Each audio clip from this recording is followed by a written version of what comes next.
Charlotte Moore is now the most powerful person in British television. It's been a pretty eventful year, I think, hasn't it? Alongside her job as controller of BBC One, I think we were all pretty surprised when she was made also, when she also took over BBC Two. And then in July, she became Director of Content, responsible for all BBC TV channels and iPlayer. And if that wasn't enough, then she also took over oversight of sport, including the brilliant Olympics. So it all suggests, I think, that Tony Hall is pretty pleased with how she's doing. And let's not forget that BBC One was Channel of the Year here at the TV Festival last year. So it's all set fair, you'd think. Now, before we kick off, I just want to run you through a couple of little bits of housekeeping. First of all, turn off phones, please. And secondly, I think most of you are familiar with our festival app. Now, you can submit questions to Charlotte through the app, and you can like any questions that you see on the app, and that will raise them to the top of our list, and I will do my best to ask as many of those questions as I possibly can within the time. But first of all, welcome Charlotte. Thank you very much indeed for joining us. Congratulations on your huge year. How is it going? I'm really enjoying it. People really, I think, sometimes they're quite surprised when I say that, but genuinely, I don't think you can have these jobs and not afford to enjoy them. It's an extraordinary privilege to be able to sort of lead a creative vision across the channels and the genres for television and this new job of BBC content. So yeah, and I'm really enjoying it. It's not without its challenges. Well, I'm sure, and we'll come on to them. But were you surprised? Because I think the industry was surprised that such a big job was created, but were you as surprised as we all were? Yes, I think I was in many ways. I mean, I think, you know, I was busy doing BBC One, then could really see, and I think we, you know, the portfolio and the way we are now looking at channels across the portfolio, I think all of us working, both the genre heads and the channel editors, would all say that, you know, you can see how much it's changed the conversation and how much it's, you know, it feels like a much simpler, more flexible, more fluid, more agile, more creative place to work just by having more joined up conversations. And I guess with that in mind, you know, as much as, you know, I don't underestimate this big job, but I also know that anyone else who knows me will know that I'm not someone who has to make all the decisions. I'm not someone who, you know, doesn't trust the people that I work with to actually have their creative vision for their genre or their channel. And so, you know, as much as, you know, I think it's a huge job and it's got huge responsibilities with it. I also know the way to deal with that is to be the creative leader that kind of that leads that strategy, that sets out a strategy for the genres and the channels, but actually allows the people that I work with to actually feel empowered to make their all right, so that's the upside of it. But some people, I think, in the audience might say, well, you know, one person in control of a great deal, and actually, isn't that rather disempowering to your channel editors? Doesn't that take too much control from too many other people, narrowing the vision in a sense? Well, I think if you think that that it's all about one person making all the decisions, then that might be the case, but that's certainly not how I run the portfolio at the moment, or as I'm running the new division.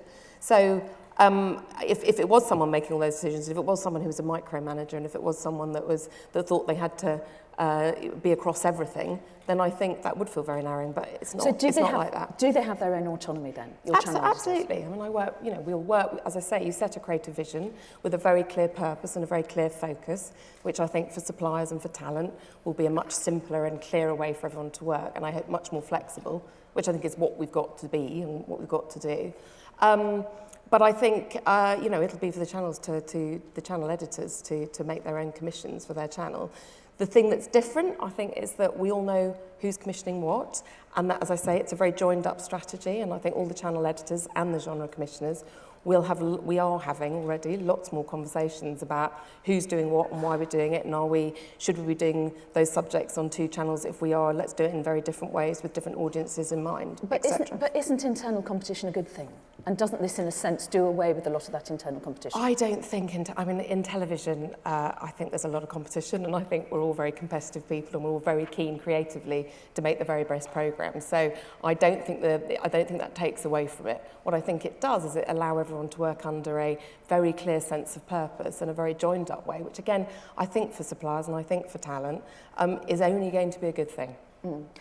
Back in March, you laid out your vision for the channels. How has that moved on? Has it changed at all with the arrival of Patrick Holland? What's This is week 2 for Patrick. Early But days. obviously, you know, Patrick and I've talked a lot about both the strategy that I've laid out and indeed how he wants to fulfil that.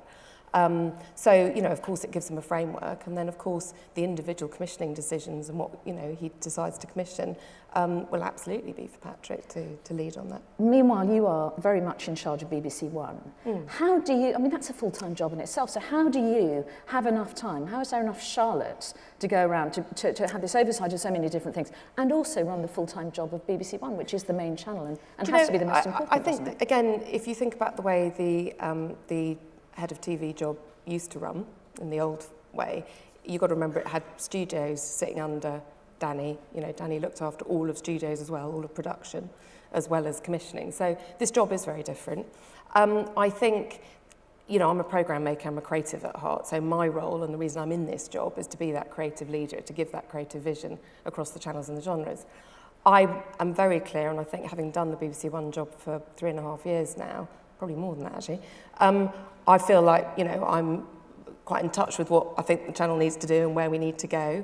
And I think it's very important, if I'm going to keep that overview across the channels and the genres, that actually I still have skin in the game, that I'm still absolutely talking about ideas, that I'm talking to talent, that I'm deciding which programmes. I think that makes for a better creative leader if you're actually doing it. I think, you know, the idea of moving into a managerial role without having that daily conversation. You know, this is all about, the other thing I would say about the portfolio and this new way that we want to work in commissioning, and as channels, is that it is about putting audiences first. And I think this allows you genuinely to do that, rather than to work in your silos. You know, I think it's akin to, I mean, you'd have to, you know, obviously I don't know exactly how it works, but I think it's akin to Kevin at ITV or Jay at Channel 4. They run the main channel and they run the vision for the whole, you know, organisation. But it's huge, isn't it? Is it slowing down commissions?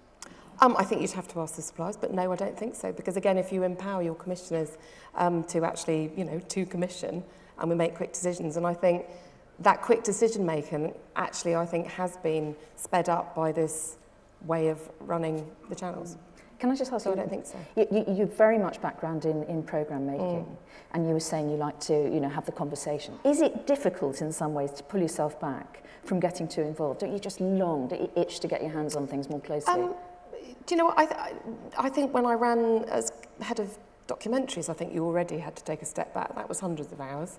I think then when you go into channels, you realise if you're going to win the trust of the people you work with, then it would be crazy to be more involved. I mean, I think in, you know, several years ago, I think, you know, it is a transition to make. But actually, I think the other thing I would say is I understand, having been a commissioner, how important it is that you don't have a meddling channel controller, and how important it is that you understand what that programme is trying to do and you let someone get on with it. And when we all know, if you're a director in an edit, there's only so many notes you can have from above that are really going to help you. And I'm a real believer in, you know, when someone says, do you want to have a watch of something? What do you think? I'll go, my 2 notes are this. And it'll usually be verbal and it'll be headline notes, because I know they need to know what I think the problem is or what I think the overriding note would be, but from then on, you know, it's for them to go and solve it. There's nothing worse than too many notes. No. So, All right. We have so much to cover. There are going to be times when I just move you on. Yeah. This is one of those times. Yeah. Okay. Okay. Sorry.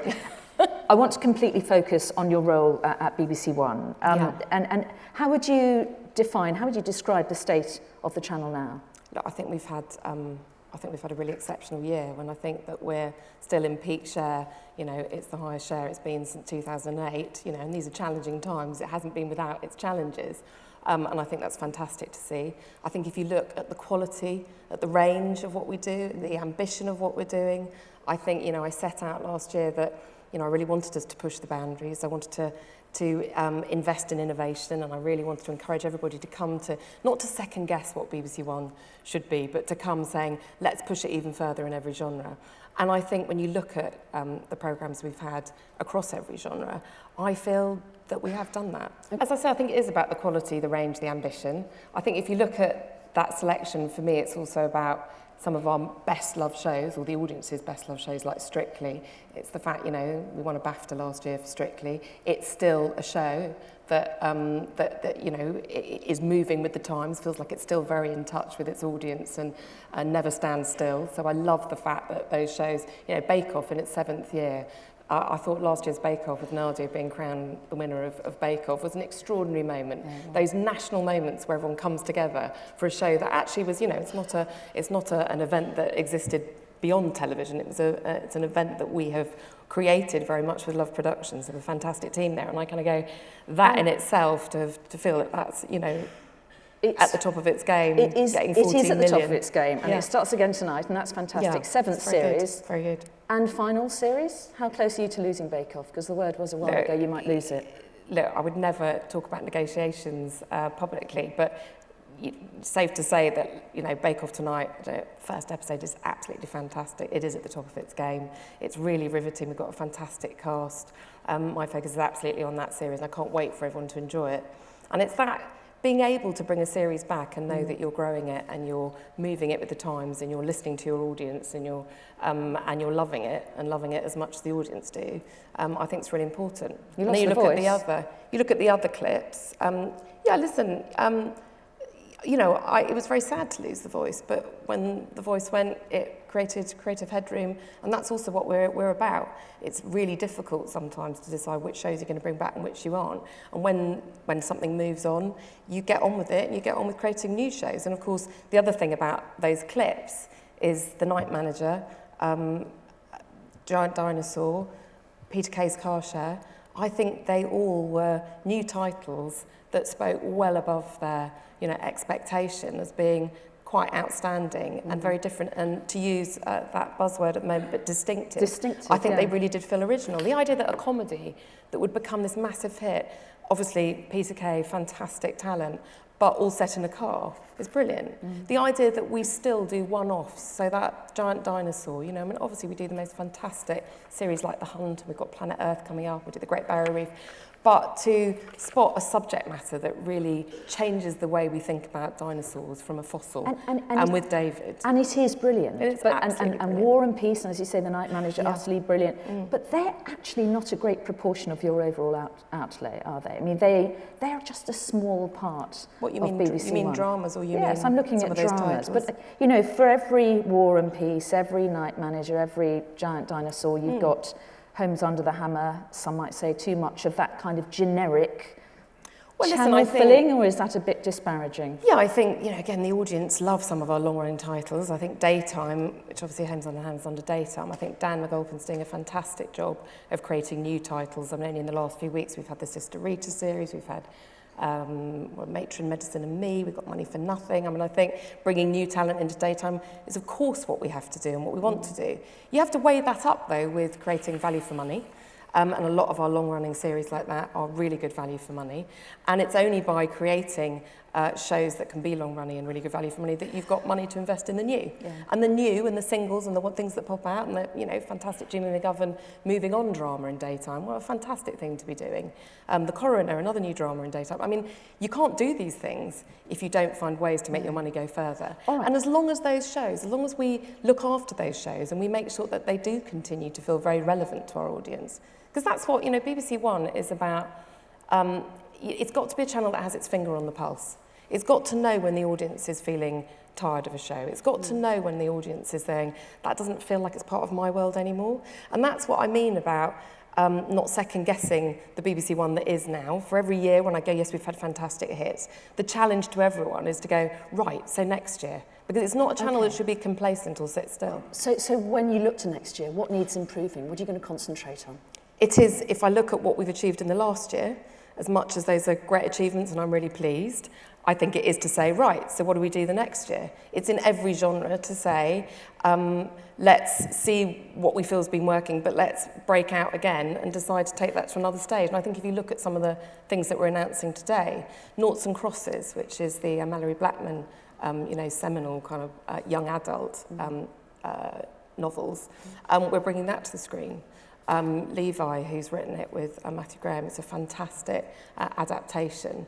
And I'm really excited about how we bring that Romeo and Juliet story set in this very sort of parallel world, in another world that could have been, but very contemporary world. You know, it's really exciting to be pushing drama to take on big subjects like that, of race, for younger audiences. So I think, and yet very much in a mainstream space. So continuing to challenge what mainstream television means and what mainstream drama means is really exciting. Right. We've got, you know, Abby Morgan's doing a new series that we're announcing, which is a series set in a high-powered women, kind of female divorce legal team. And it's, you know, it's got great humour to it, it's entertaining, but it's really emotionally gripping. And again, trying to go, I don't think I've ever seen anything like that on BBC One. We're going to talk more a bit about up and coming a little bit later on in our chat. First of all, I want to show you something that's new this year at Edinburgh. It's our video wall, and we are giving the opportunity to big name producers to ask questions of Charlotte. Charlotte has not seen these questions before, so brace yourself. RDS Managing Director, Jim Allen. BBC wants to be distinctive and popular. So, to give you an example, 9 o'clock BBC One. How many millions makes it popular and what makes it distinctive? I think it's really interesting, isn't it, how, you know, so it is the range of what we do, and I'm not, as I've always said, I think we should be unashamedly popular. You know, BBC One is the flagship, it's the nation's favourite channel. We are there to bring subjects to big audiences. How big? And how many millions is big? Well, you know, I think it's fantastic to see when you see 14 of the top 20 titles, new titles, you know, across all broadcasters. Our BBC One factual titles, and they're over 4 million. That's fantastic. That doesn't mean, though, that, you know, for me, getting, I think we got 3.9 million for Brian Cox's Forces of Nature.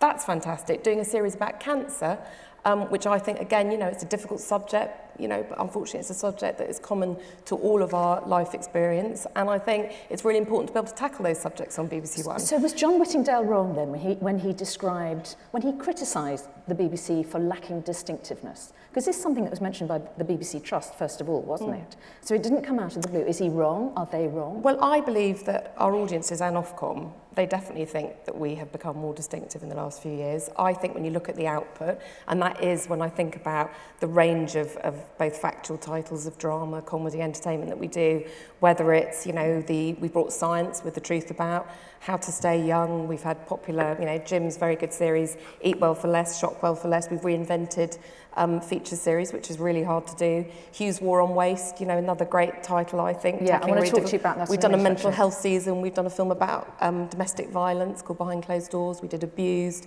We've got more coming. We're doing a film, well, we've got Serengeti we're doing, which is a really innovative way of looking at natural history set in Serengeti with John Downer using his spy technique again, but this time teaming up with Simon Fuller. So if I look at the range of the different, how we're using innovation, how we're using techniques, how we're also changing the way we tell stories. Lucy Worsley's coming to BBC One to do a series about Henry VIII's wives, using her inimitable style of kind of really immersing herself in history, but we go straight into drama. But can I throw a quote from Broadcast back at you? Because this is very much what you said in March when you spoke then. And Broadcast said, and I'm quoting, Moore's comments seem to imply that BBC One can't be improved, and that is a dangerous view for any channel controller. I have never said, have I, and I say it again, Don't know. that I have never said that. Of course, I'm saying we've got to, next year, we've got to go further. We've got to push the boundaries again. We've got to take more risks. We've got to innovate more. That's what I'm saying. It's not a channel that sits still and says, all right, job done. But I think we have absolutely become more and more distinctive. And I think, you know, we will continue. That's an onward journey. As I say, that sort of finger on the pulse that I think you've got to have running BBC One, because it is, you know, you are the channel for the nation. I think you would never sit there and go, you know, it's job done. Right. Of course we can be more distinctive. Okay. And that's what I'm asking all, you know, suppliers and talent to help us do. We've got another video wall, okay? And this one is Matthew Frank of TRX. Let's see what he has to say. Charlotte, does the return of shows like Robot Wars and Family Fortunes indicate that there are no new ideas and that as an industry we're running out of ideas? speaking from a bathroom somewhere, Matthew Franklin. It's a trend, isn't it? Remakes and revisiting old ideas. Does it sit comfortably with distinctiveness? I think television and film have always looked at things that have gone before and how do you reinvent them. Look at pole dart. Pole dart for me, which I love pole dart. I think it's a fantastic, based on novel. Debbie Horsfield's done a fantastic adaptation, for a modern audience. I don't think anyone would say that would be, a retro wrong thing to do. If it was the only thing we did, if we only ever looked backwards, I think then, one might be worried. But I think we all know that we hark back to things we loved before. But the real, these are not easy. When you bring something back, I don't think that's without its risks. When you decide to reinvent something, the sitcom season that we're doing. Being served and porridge and stuff. Yeah, which, that's again, quite dangerous, isn't it? That can fail badly. Well, I think, again, as Shane and I would say, if that's all we were doing, but with 21 pieces where we're celebrating the British sitcom, there's lots of new pieces too. But having said that, what's been really good fun is going to that fantastic talent, either the writers or indeed new talent, having the chance to play Fletcher's grandson, has been a really fantastic exercise. And they're all made for modern audiences. They're all bringing it up to date. And, look at Open All Hours. Still Open All Hours has a really kind of wry take on the new generation of that corner shop, and harking back both to the past and the present. And I think, we know audiences enjoy that. Okay, I think we all enjoy it. I think the writers enjoy it. I think, again, they haven't gone, oh, God, do you want me to do it? They'll go, I would love to do that. And does it just bypass the hard work of trying to get people engaged? Everything is so competitive now, isn't it? Everyone is trying to get people to watch. Are we just hanging on to Open All Hours? Oh, I recognise that, I'll watch that. Does it help? Look, if it doesn't, I think it might bring people to it to begin with, but if it doesn't work, the audience is not daft. They don't want to watch things that they don't think speak to them or feel, that they're funny enough or amusing enough or relevant enough. So I think it would be very patronising to feel that audiences, that we were just sort of serving up things without really thinking about it. This takes huge crafting. And as I say, bringing back, reinventing, I think what it is you take these titles and you take something and you think, what would that be for a modern audience? How would we reinvent it? But of course, there's a love of nostalgia, isn't there? Grace Brothers, as far as I can make out, looks exactly the same, and everyone is even wearing the same costumes as they did. And in a sense, I can see why you're doing it, but is it creative? Is it bold? I suppose. I think you'll really enjoy it. I think, if it was the only thing we did, I think if we only looked backwards, but I think any of us who work in telly know we're always looking backwards, we're looking forwards, we're kind of exploring new ideas. It's the mix and it's the range of what you do. And it's been fantastic to give new talent the chance to be involved in some of these shows as well. Okay. I think we're very, very led at the BBC by the writers, by what the writers want to do. I don't think any of us have sort of led this in we want to bring old shows back. It's been very much led. And I found it really, really enjoyable. It's been a really fantastic creative buzz to get everybody talking so much about comedy. And in a 2-week period across the channels, to have 21 shows that are all celebrating the British sitcom, to me, is only a good thing. And if they do well? Well, I think it'll be, again, we'll see how the audience feel. Let's see. I think it's a really interesting way of trying lots of different things with some of the most fantastic talent in the country. We asked you for a clip now. Oh, yeah. And you gave us a clip of a show that... we asked you for a show that surprised you by its success, and you chose Hugh Fearnley-Whittingstall. And it, in a sense, this is a show that surprised you because you knew that it was going to be successful. I think Hugh's a brilliant broadcaster and a brilliant campaigner, and somebody who really likes to get in there. Did I think that we would make a film where I'd feel emotional about parsnips? No. Did I think that lots of people would come to a two-parter that was, challenging and taking as much to the rubbish dump as it was to, and I'll follow up recently about coffee cups. And it built, didn't it? The figures were good. So the reason I chose this one is I think, I knew waste was something, and Hugh and I talked about it. We felt like, God, we live in this world, don't we, that's just so throwaway. And as much as we live in a world that also cares about recycling, we were thinking, is it really working? Are we really doing the right thing for the environment? Or where isn't it working? So I don't think at the front of it we knew what he would discover. And I was very keen as well that BBC One should be able to campaign and change people's lives and try and sort of make people more aware of some of these situations and be quite active in a kind of, and use social media to gather momentum around a big thought. And so what I was really amazed about was that, the first one got 3.5 million, the second one got 4.5 million. And then we came back 3 weeks ago with a catch-up. you know, it did incredibly well again. And I think, you know, I did think that it was going to be hard to bring an audience to Waste, if I'm absolutely honest. And I did think that whilst I thought Hugh would, you know, really galvanise people and get stuck in there, what I was amazed about is this didn't just exist on the telly. This was an enormous amount of work that goes into these in order to actually affect change, to go and confront people, to find your moment, to actually make the supermarkets sit up and answer you and actually take responsibility and change the lives of those farmers. I wanted to talk to you about some of the other faces on BBC One. You've got some new expert talent, haven't you? You've got Dr. Javed Abdul Monim in The Truth About Strand, which I know has really done well. Dr. Rangan Chatterjee in Doctor in the House. Are you trying to build a new roster of faces? When I came to BBC One, I felt there was still very much, you know, traditionally there'd been a reliance on celebrities and big name faces being the only people who could delve into subjects. And I was really keen that actually if those subjects are interesting and relevant and common to a BBC One audience, then the subjects are the things that get you to the subject. And actually we should try and bring in new talent. And anyone who knows and works with me knows that, you know, I'm incredibly passionate about making sure that diversity is driven through everything we do, and that's diversity of opinion, diversity of, you know, a voice both behind, in front of the camera. It is diversity of story. And I was very keen that rather than just going to the usual talent or the person that we would usually go, we actually think, should we just think about what would it do to bring a new voice to this subject? How would we feel about going out there and seeing, is there somebody new that we could bring? And I think there was what you're going to put new talent on, someone who's never actually, you know, Rangan hadn't done television before. But it was a really exciting thing. We know that, you know, there's, you know, we had a huge range of GPs that we could go and talk to and speak to. And it was really good trying to find new talent and give them a chance and grow them on the channel. And I think there's a unique ability, again, I think that's something that the portfolio has given us the ability to do, is we all talk a lot about new talent. We share tapes, we share, you know, who's seen who. You know, again, it's incredibly important to me that disability is better represented on our programmes. And the only way you can do that is to really look across your output. And it's not just about the subject matter, it's actually also about finding really fantastic talent who can, you know, be part of some of our big returning strands. So I've really, you know, made that a mission that when we're looking at refreshing a programme, when we're looking at changing a programme, let's think about how do we move this into a modern era and make sure that the channel speaks to a modern audience. Okay, you're talking about new faces, but you've also brought back some more familiar, older female faces. Angela Rippon, Anne Robinson.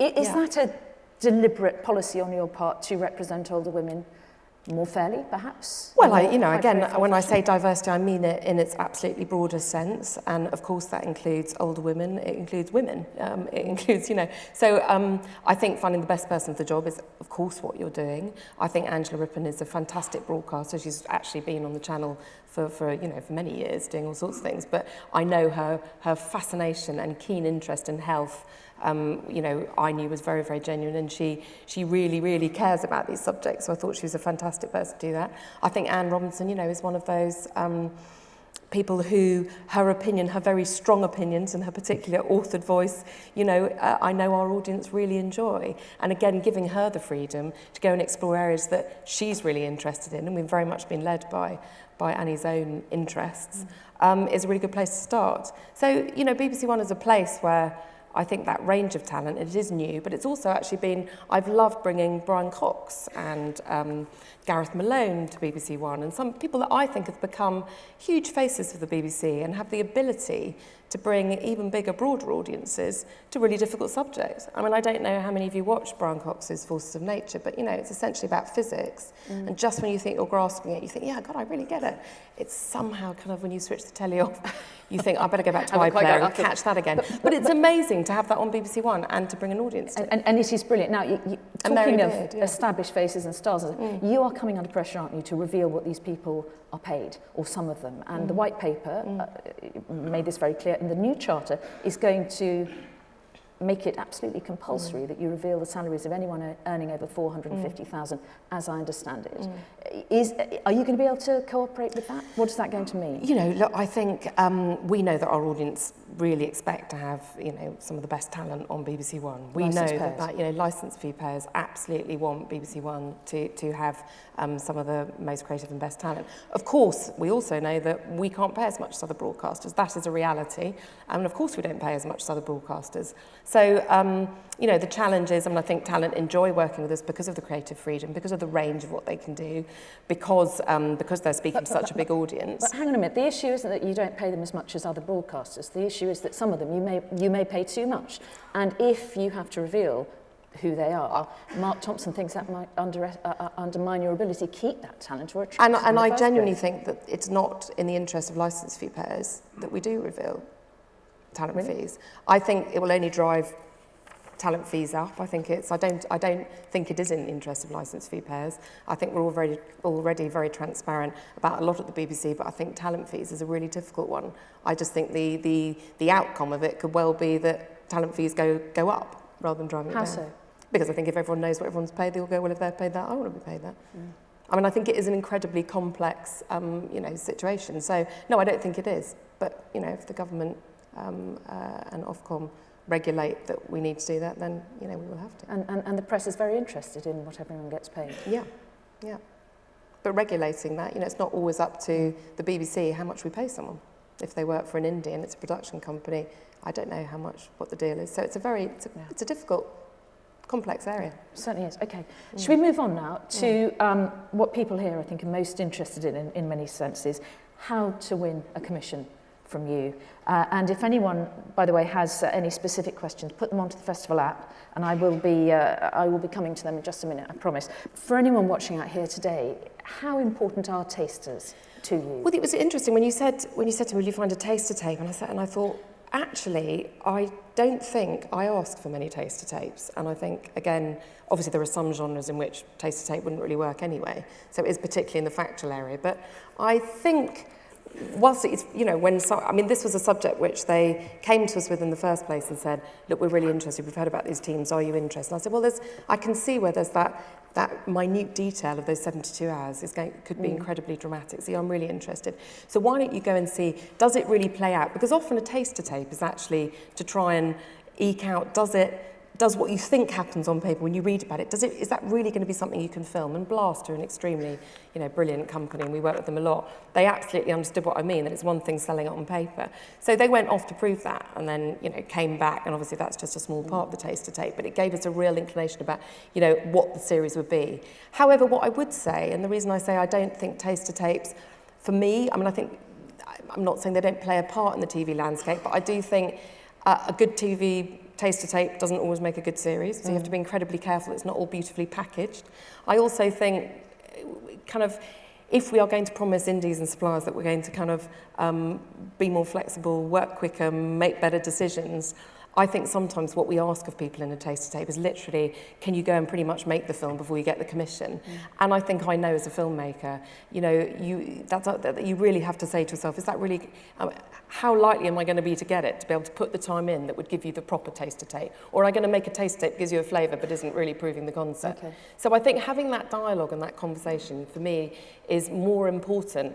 And the taster tape is not something that I rely on, and I could name several series, whether it's, you know, Ambulance, which I think we've got a clip of later, where You didn't do it? I didn't. Okay. I don't think, you know, I need to rely on it as much as people would think. Thank you. I think that's really clear. Just a quick question. You get offers all the time, commission, you know, people want a decision from you. Is it easier to say yes or no? Well, of course, my role is to, you know, it's the genre commissioners who come into me with, we're talking about this idea, we're talking about this idea. And I absolutely, when people come to me, try and bypass and come to me straight off and go yes or no, I go, well, let's go and talk to the genre commissioner about it. Because, of course, it's all about strategy across all the channels as well. So it's not, so I think so were you asking, did I like saying yes or no? Is it easier to say yes or no? Well, I think if you're in commissioning channels, no, to be absolutely honest, you're more used to saying no. I mean, no is kind of, no. No is the default. No is more no, isn't it? Yes, I hope that's about, if you have a joined up strategy and you, again, can speak across what will this do for the bigger picture, not just in itself, then I think you should be able to give quicker yeses. Okay. I don't ask for lots of rewrites of treatments. I don't want made taster tapes. Okay. No. Well, that's for the genre commissioners. How have the cuts to the BBC affected what you're commissioning? How much less money have you got for BBC One this year as opposed to last year? Well, I think I mean, obviously these are challenging times. I think part of the portfolio way of working is a way of us trying to change the way we work in order to make cuts, because the most important thing for me is to try and protect content budgets, protect what we're putting on screen. And obviously BBC One as a flagship channel, and we know it's the biggest, driver for love and, indeed audiences wanting to pay their licence fee. So clearly BBC One is very important. So the budget is, give or take, and obviously it does vary between years, and it varies because of low sport or high sports years. But that effort to try and protect BBC One's budget has been there. But we've got challenging times ahead. So with 800 million still to find, okay, so we the will other be looking channels at that. Will perhaps take more of the cuts than BBC One? No, I think what we've tried to do is focus our funding at the heart of the schedules and really try and make sure that, again, we're not duplicating. So where we make those next cuts, I think, again, there will be a real focus on protecting content and protecting on-screen programming, because we're trying to look for other ways to try and work the BBC in a different way. But of course, nothing is out. So you have an obligation to be bold and distinctive and keep quality up. How do you maintain quality while delivering savings? Well, the interesting thing is, BBC One hasn't had a bigger budget for the last few years, and BBC One, I believe, has become more distinctive.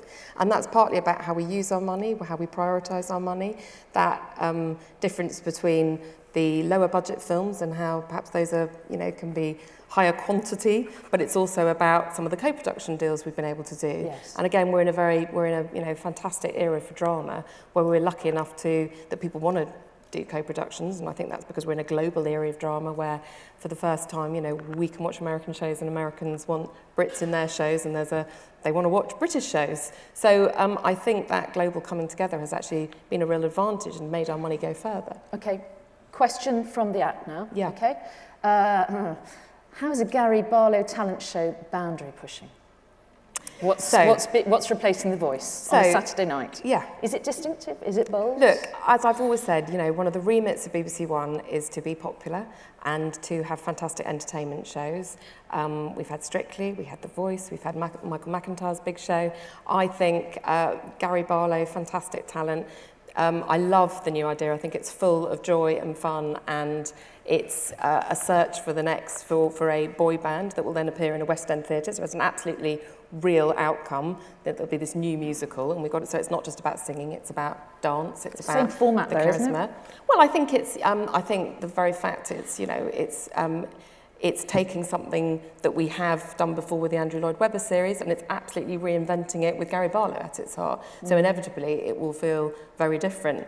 I think you have to wait and see it to then say whether you think that we've actually pushed those boundaries or not. But I'm very confident. But I also feel that we should be able to do big Saturday night shows for families to come around to thoroughly enjoy and to get wrapped up in a contest to find a boy band that can appear on the West End show. I mean, I on feel that key Saturday night, exciting. which is so important for you, isn't it, Steph? Yeah, Saturday night. I mean, BBC One is about bringing the nation together. It is about family viewing. It is about that shared viewing.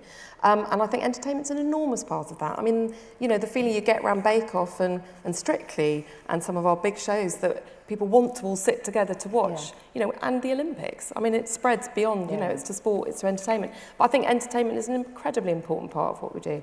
Okay. And I would never want to, I've been a real champion of entertainment, and I will continue to be one because I think it's a huge part of BBC One's remit. Another video wall now, please. Thank you for that, by the way. This one's Harry Bell, who is creative director of TERN Television. Let's see what he has to say. BBC London has drawn the drawbridge up over the last year in terms of the nations. Given Tony Hall's support in the White Paper for Scotland having its own commissioning and more money, how's that strategy actually going to work in practice? Well, I think, obviously the nations and the regions, and again, when I talk about diversity, that includes the nations and the regions. And you'll need to see one of us last night, fantastic Scottish drama. We're announcing today another Scottish drama from Red Productions, Trust Me, written by Dan Sefton. So absolutely committed, But the spend Shetland is down, has done really good. The spend is down. 53% last year to 48% this year in nations and regions. Committed, absolutely committed to the nations and absolutely committed to the quotas that we have to fulfil.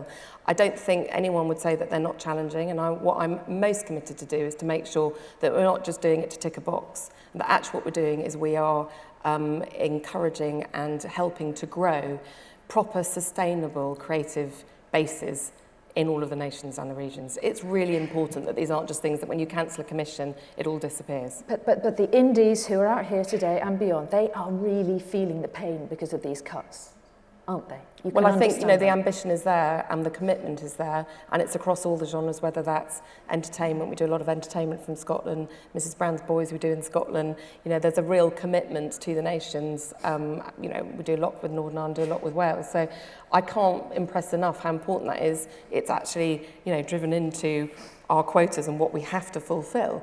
But, I think we all would say that it's challenging at times, and we need to help grow those industries, and we need to, I think, Tony Hall his commitment to putting development and indeed commissioners that are responsible for growing creative ideas in those nations is really important. So I think, Harry's right. More commissioners out of London? I think, yeah, absolutely. We've talked about, Gain is already standing in there as the acting commissioner for drama in Scotland. Yeah.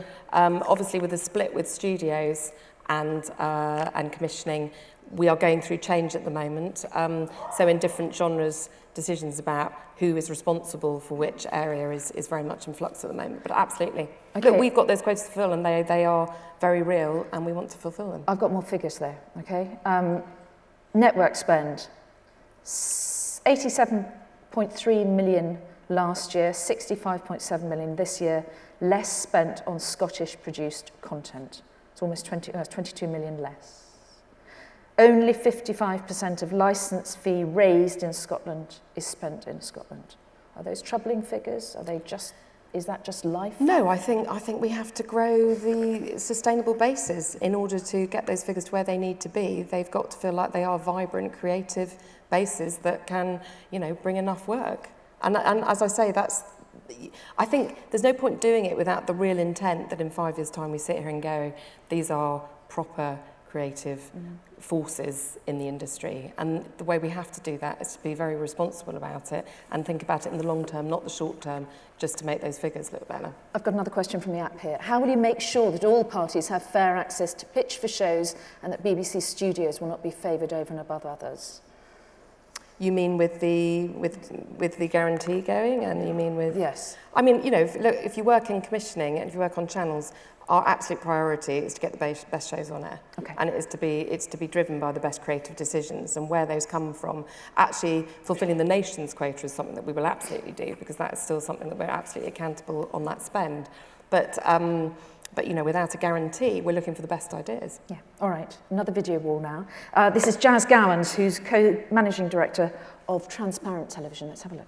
On the diversity debate, would you agree that as well as ethnicity, sexuality and disability, social class and regionality are just as equally important to address? When we say diversity, we mean it in every sense. And I think social class, and again, I think that's on screen, but I think that's behind the cameras as well. And I think that's diversity of voices, both writing for us, as well as creating shows, as well as directing shows, as well as producing shows. And I think it's, this is an industry-wide issue. And I think if we don't champion it from the top and ask those questions about, are we representing and are we telling those stories and are we looking for the right talent to tell those stories, then I think we'll be failing. Is there a risk, though, that you're over-prioritising some aspects of diversity and perhaps not looking as closely as you might at others? I'm thinking perhaps a socio-economic class or whatever. I think going for the most obvious. No, I think, again, they're all driven into the targets that we want to meet. They're all absolutely intrinsic to our diversity and inclusion policy. I think you have to kind of deal with those issues in different ways. I don't think the same solution fits all. I think they are all very complex and indeed in different genres. So, but no, I think it's incredibly important, and representing both the regions, the nations, and different socio-economic groups, and diversity within diversity in terms of when we talk about Asian, there's diversity within Asian. And I think, again, there's not one sort of, you don't go, well, I've done that and so sorted. It's a continual evolution of trying to make sure that we are, we're living in an increasingly diverse British society. It's very important that they feel BBC One speaks to them and tells their stories and is relevant to them. And yet there is still a perception, I think, the criticism of BBC and BBC One in particular is it's very white, it's very middle class. very male? Well, I would hope that in the last 2 years that people have seen that has changed, and I think we've made real changes, whether that's in all of our long-running strands. We have, changed the diversity of either whether it's the contributors or the presenters, or we've increased our kind of voices. I think the One Show's done a fantastic job recently of, in the last year of really trying to make sure that when we bring in experts, we give chances to new talent. And I think across all the channels, that's something that we'll be able to do even more efficiently when we can have those conversations about giving people chances across channels. Because actually the best thing you can do if you're trying to bring in new talent or you're trying to grow expert voices is that you can give them chances not just on one programme, but you can think about how they might move between the channels and move between the genres and grow in their expertise. But, we've got diverse faces on Antiques Roadshow now. We've made a real effort. What message does it send, though, if you sign, again, the same now 77-year-old white man to do what is arguably the BBC's highest profile current affairs show? Is that diverse? Look, it's about the mix of what we do, isn't it? So we've got Crime Watch with Jeremy Vine, we've got Tina DeLaley. We've got on Watchdog, we've got Matt, but we've also got Nikki Fox, we've got Michelle. You could have a woman doing Question Time.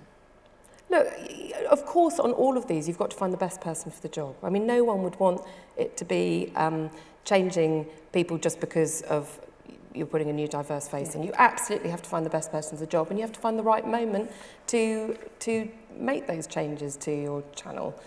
So of course it's about the mix, and of course it's about the range of what we do. But I really do think, listen, we've got a lot more to do. I don't sit here again and think we're on the road and it's all sorted. But I do think we're making real inroads, and I think Alison and Joyce, who've been leading diversity in television with me and now across the new content division, have done a fantastic job of trying to make sure that diversity, in its broadest sense, we have those conversations at every commissioning meeting, at every routine we are talking about it. And I know, and I hope suppliers are feeling this too, that when commissioners are talking about programmes, there is a conversation always, and we are saying, so how are we going to make this more diverse? How are we going to think about doing this differently? Are we just putting the same person in the job? Should we be thinking differently? But you've got to get that, nobody wants to get the job if they're not the right person for the job. Of course not. So it's incredibly important to think about it in the range and in the mix of what you do. The figures seem to indicate that you're losing young people. You're 18% down on 16 to 34s in the last year. Is that all down to BBC Three moving online? Even across the portfolio? Yes. Look, BBC One is still the biggest channel for young and for diverse audiences. That's even if you take EastEnders out of the mix? Obviously, EastEnders is a big part of that, but we've had fantastic success with actually all sorts of shows. I'm particularly pleased when I see that Eat Well for Less does incredibly well for young and diverse audiences. A lot of our dramas, I think, if you look at the top 10 dramas for young people, I think 8 of them are BBC One's dramas. And I think, clearly on BBC One, it is about getting a big, broad audience something. It isn't just about getting a niche audience. But when you can bring, Great British Bake Off brings 3 million young people to the show. That's extraordinary. So I think it is about, and we know actually that young people have a real appetite, as I say, to watch shared viewing, event television. The Olympics has been a fantastic, and I'm sure those figures, once the Olympics have been fed into them, will tell a very different story. BBC Three is not a TV channel anymore. It is online. I don't think you can judge it in the way that it was judged before as a TV channel with overnights and ratings and schedules.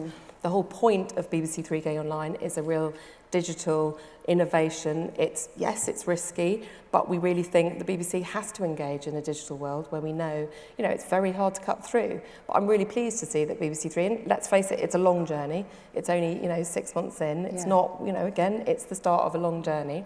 But I think it is making real impact. We've doubled the number of YouTube subscribers, we've increased massively the number of iPlayer requests, and on social media we're making an impact, and we're learning as we go, and I think Damon's doing a really good job, and obviously it only just falls under, I've only just started to work with him on BBC Three, but I think, if you race towards it and judge it too quickly, it would be ridiculous to think that it's suddenly going to have the same, viewing figures. Well, actually that's an incredibly difficult thing to measure. So again, one can't judge it like that. Okay. But, you know, reaching young audiences and making sure that we're still relevant is my thing about, you know, BBC One has to feel as relevant and as understanding to a big, broad audience. And of course that includes people in their, you know, teens, 20s, 30s. You know, I've been really committed to taking on challenging single dramas that I think really speak and say something different and give a different perspective. We did The C Word, we did A Song for Jenny, we've done Reg Keys recently. We've got Rochdale coming up, which is a 3-part, we've got Moorside. But, you know, Our Loved Boy, which comes from Minnow and Colin Barr, which, again, Levi has written, really fantastic adaptation, incredibly moving from the perspective of Richard Taylor Damilola's father. And again, it's a story which you think you know, but when you see it through the eyes of his family, and I think Wunmi in it is just brilliant, you know, you really, you see it from another perspective, and it's really touching.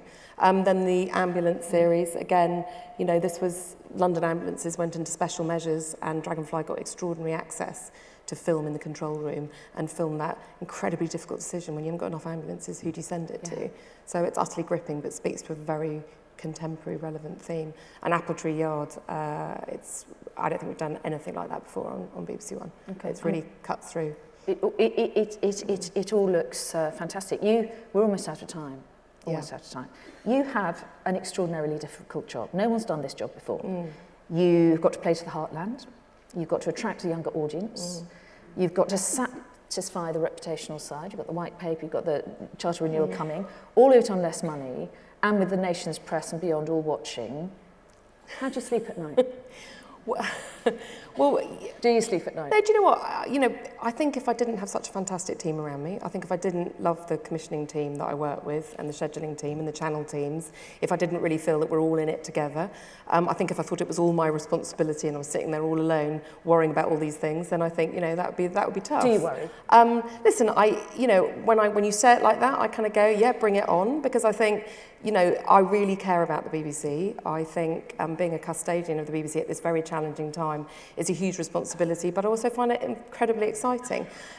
That mix of popular and reputational, that mix of trying to make it broad, that is the challenge, but I think I've really enjoyed the fact in the last 3 years that actually when we've gone for things that we all believe in because we think they're really interesting, the audience comes too. You know, the audience, you know, our audience does really enjoy dealing with complex subject matter. They are not scared of the fact we take risks and we push them to think about things they haven't thought about before. And I think if I felt that there wasn't that appetite, and if I felt that actually that ability to let creatives want to, you know, venture into new areas and innovate, you know, if it's the Serengeti series I was talking about, or if it's Apple Tree Yard tackling a really difficult subject matter, it's really challenging to watch and it's absolutely gripping. If I didn't think the audience were going to be tempted to come too, you know, if I think about Happy Valley, if I think about, you know, if I felt that people hadn't watched those, I think I would be quite worried about taking this on. But I think, you know... Time for one more question? This is an easy one. I suppose it's the success of the channel so far that makes me excited about what more we can do. What is the biggest threat to the BBC that it faces today? The biggest threat to the BBC? Look, I suppose I don't really see it like that. I see, you know, we're in a fast-changing, multi-platform, multimedia, you know, there's more and more choice. And one could see that as a threat, or one could see that as a golden era for anybody who's got great stories to tell. And I think with all that choice, I think the most important thing for the BBC is to be really flexible, to adapt to change, to not be scared of that, to actually go, if you are going to work in this industry, if you are going to be up for making an impact in that very crowded world, then I think you have to really embrace change. And I think you have to, you know, that's why just adapting, and I know for the people that I'm working with, it's difficult for us all trying to think in a more portfolio way and not think so much in these, you know, very channel-led situations that it was before. But actually, when we're all getting used to that and you can change that culture, it's incredibly exciting. So I think, you know, the biggest thing that the BBC has to take on is to not be fearful of that innovation, but really be quite bold and not take long, you know, kind of extended time trying to make decisions on which way, but to actually go with the gut and go with an instinct, albeit in a responsible way and albeit with, you know, that kind of aim to be sustainable and to make sure that we're here in the charter period, you know, after the charter period. But, you know, we're in a fantastic position of 11-year charter and we've got a form of stability, all with it, you know, big challenges ahead. So I bring it on. think the biggest thing is to embrace that and to feel really buoyant by that and know that actually our audiences have shown that they like what we're doing. So let's continue on that journey. I'm all out of questions. We've got so many more on here, but we have no time to cover them. Charlotte, thank you so much for being so frank. That's right. It's been really interesting talking to you. Very I hope nice everyone's enjoyed it too. And thank you to you. our sponsor, Broadcast, as well. Thank you. Thank you very much. Thank you, Mary. Thank you.